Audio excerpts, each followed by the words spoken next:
Bagaimana kalau seorang yang dia sulit untuk bangun malam? Ya bisa diatur dengan dia tidur di awal malam. Dan jangan terlalu banyak pekerjaan ketika di waktu malam. Kemudian yang ketiga, dia tidur dalam keadaan berwudu.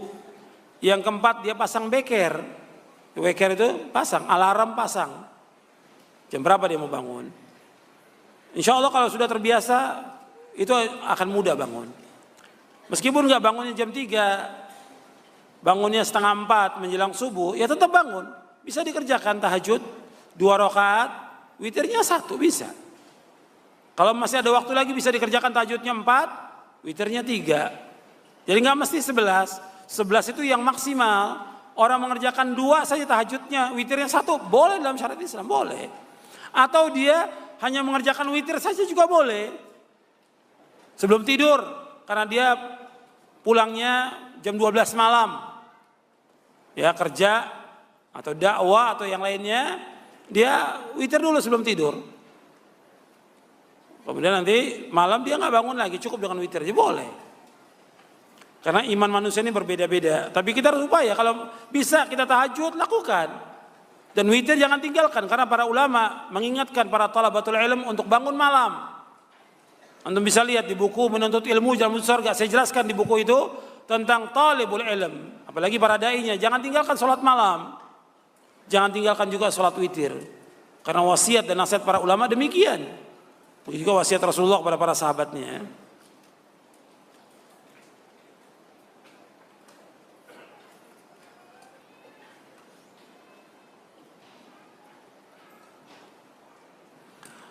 Bagaimana kalau orang tua kita itu baru sholat kalau kita pulang ke rumah, ke kampung baru sholat. Ya tetap diingatkan dan terus diingatkan setiap waktu. Kita telepon, kita kirimi surat dan yang lainnya, setiap waktu diingatkan tentang wajibnya sholat 5 waktu. Dan jelaskan kepada dia bahwa Allah yang menciptakan kita, yang menyuruh kita untuk sholat. Jangan ditinggalkan karena ini berat hukumannya dan juga ancamannya berat, dunia maupun akhirat.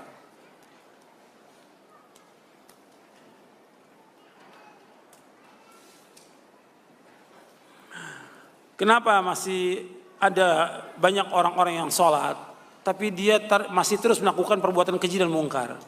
Tadi sudah jelaskan, karena sholatnya dia tidak khusyuk, sholatnya dia tidak tumanina, sholatnya dia tidak mengikuti contoh Nabi SAW, sholatnya dia tidak dipahami tentang isi dari sholatnya. Mestinya sholat yang dilakukan itu menimbulkan rasa takut dia kepada Allah SWT.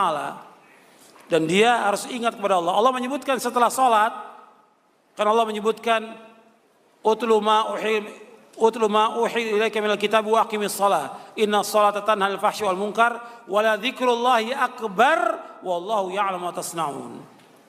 Artinya setelah Allah menyuruh untuk sholat mencegah perbuatan keji mungkar, Allah menyuruh apa? Ingat Allah itu lebih baik. Jadi kalau dia ingat kepada Allah, maka dia akan tinggalkan perbuatan dosa dan maksiat. Kalau dia ingat Allah, dia akan tinggalkan perbuatan keji dan mungkar. Dan Allah mengetahui apa yang kalian kerjakan.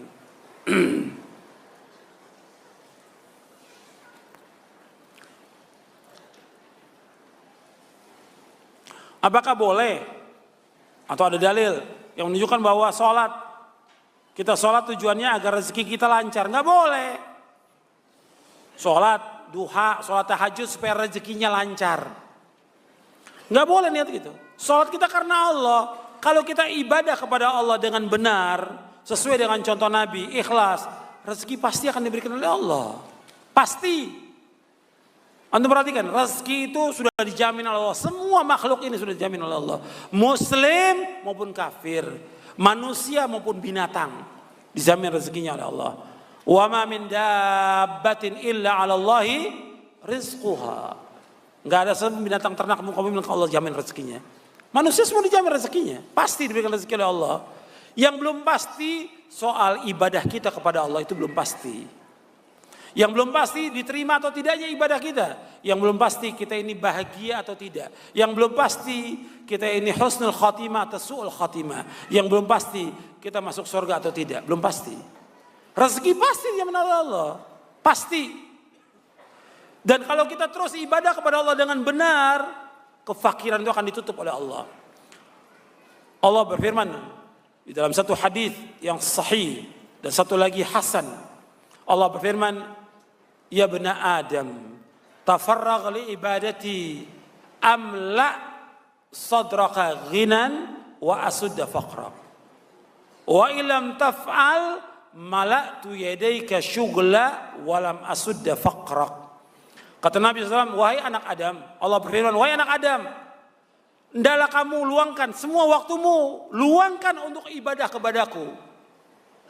Aku akan penuhi dadamu dengan kecukupan dan aku akan tutup kefakiranmu. Enggak diberikan kefakiran, diberikan Allah kecukupan, enggak pernah fakir. Ya. Wa illam taf'al, kalau kamu enggak lakukan itu, enggak mau ibadah kepadaku, enggak meluangkan waktu untuk ibadah kepadaku, mala'tu yadaika syughla, aku akan penuhi kedua tanganmu dengan kesibukan. Walam asudda faqrak, dan aku tidak akan menutup kefakiranmu.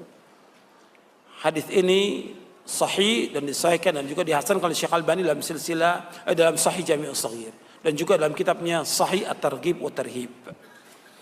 Jadi ikhwan fillah, azakumullah, Anda perhatikan salat ini akan menghilangkan kesulitan, kefakiran. Semua ibadah ini seperti itu. Tapi jangan niatkan kita sedekah supaya rezeki lancar. Kita sedekah supaya diganti oleh Allah. Pasti diganti. Bapak Allah berfirman, wa ma anfaqtum min syai'in fahuwa yukhlifu wa huwa khairur raziqin. Apa saja yang kamu infakkan, apa saja, sekecil apapun, pasti diganti oleh Allah. Dan Allah sebaik-baik pemberi rezeki. Dalam surah Saba.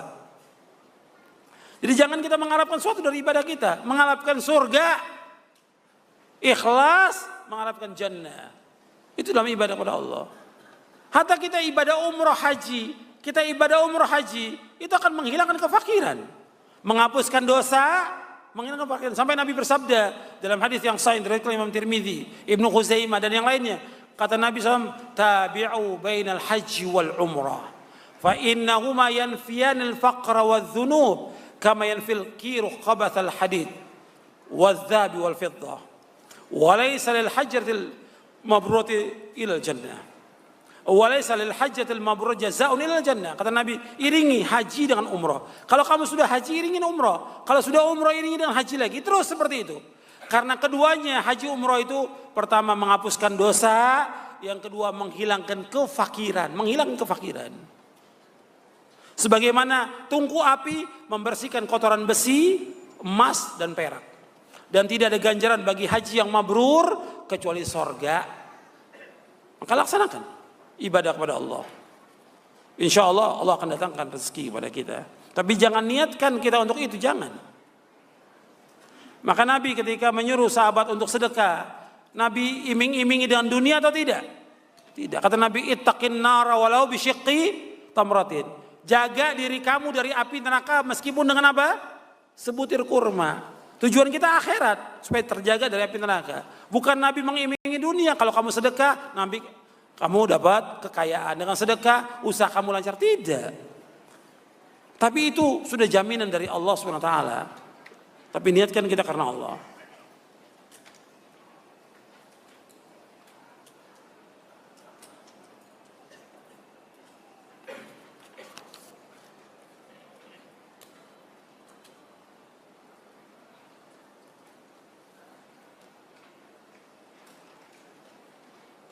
Bagaimana kalau seorang diusir, tidak boleh sholat di masjid dekat rumahnya?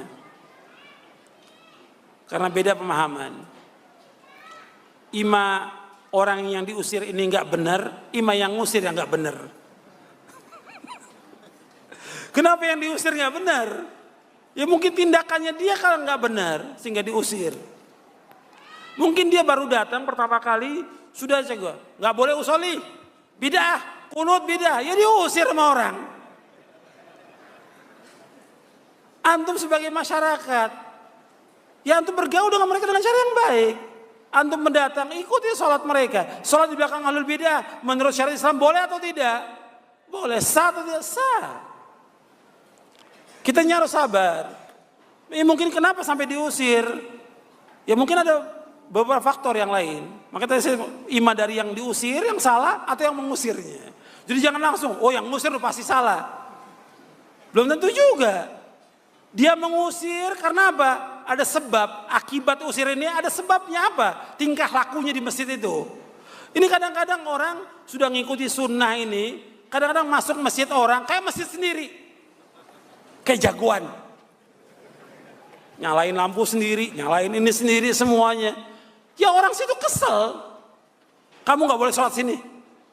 Ya wajar diusir, karena apa? Tingkah lakunya sudah seperti jagoan. Sudah seperti masjidnya dia sendiri. Padahal dia pendatang. Mesti gak bisa gitu. Tanya, boleh gak saya adzan? Boleh gak saya jadi imam karena gak ada imam di sini?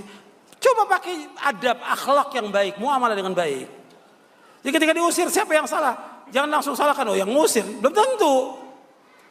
Bahwa ada juga di tempat yang lain, yang katanya sunnah juga, ada orang yang awam gak boleh sholat. Dan ini terjadi. Orang awam masyarakat kampung, karena dia usoli, karena dia kunut, karena masjid merasa punya dia, gak boleh sholat. Benar tidak menurut syariat Islam? Gak benar. Dan ini terjadi, yang seperti ini terjadi. Orang-orang kampung yang kunut itu gak boleh datang ke masjidnya. Ini kan masjid saya, yayasan punya saya. Kamu gak boleh sholat. Masa orang sholat gak boleh? Orang mau ruku, sujud gak boleh. Kalau dia kunut diingatkan dengan cara yang baik. Ini muamalah sekarang banyak yang gak beres sudah. Maka antum belajar ilmu, belajar adab dan akhlak. Bagaimana adab dan akhlak penuntut ilmu. Ini penting. Gitu. Nah, kalau kita sudah diusir, ya kita sholat gak boleh ada yang larang. Gak boleh melarang orang sholat. Kalau gak boleh juga oleh mereka, ya kita cari masjid yang lain. Jadi ini ketika bertanya seperti ini, jangan langsung dijawab. Karena antum menjawab, oh sudah jelas salah yang ngusir. Lihat dulu orangnya siapa. Jadi belum tentu yang salah yang ngusir. Karena yang datang juga sudah seperti miliknya ya masjidnya.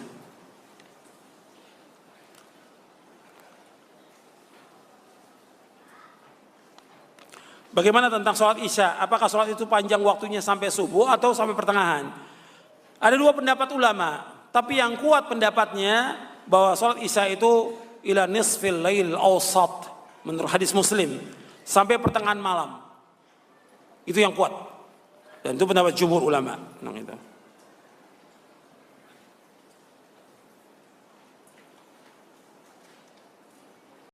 Tadi disebutkan tentang sholat asar. Apakah sholat asar itu batal amalnya, apa seluruh amalnya? Di buku ini, ketika saya bawakan hadis ini, ada penjelasannya di situ. Mungkin nggak kebaca, ya antum nggak baca. Di situ ada. Artinya bukan seluruh amal, tidak. Amal yang hari itu aja yang ditolak oleh Allah, yang dihapuskan. Yang menghapuskan seluruh amal yaitu apa? Syirik.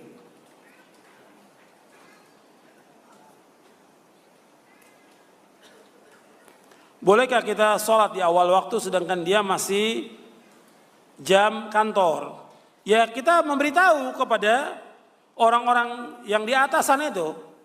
Ya manajernya, direktur kasih tahu bahwa kita orang Islam ini sholat waktu asar. Jam 3:10 atau jam 3:04 kita sholat asar. Saya pikir cukup sampai sini, nggak semua bisa dijawab. Dan juga jamaah kita banyak, wudunya antri. Jadi kita cukup sampai di sini kajian kita.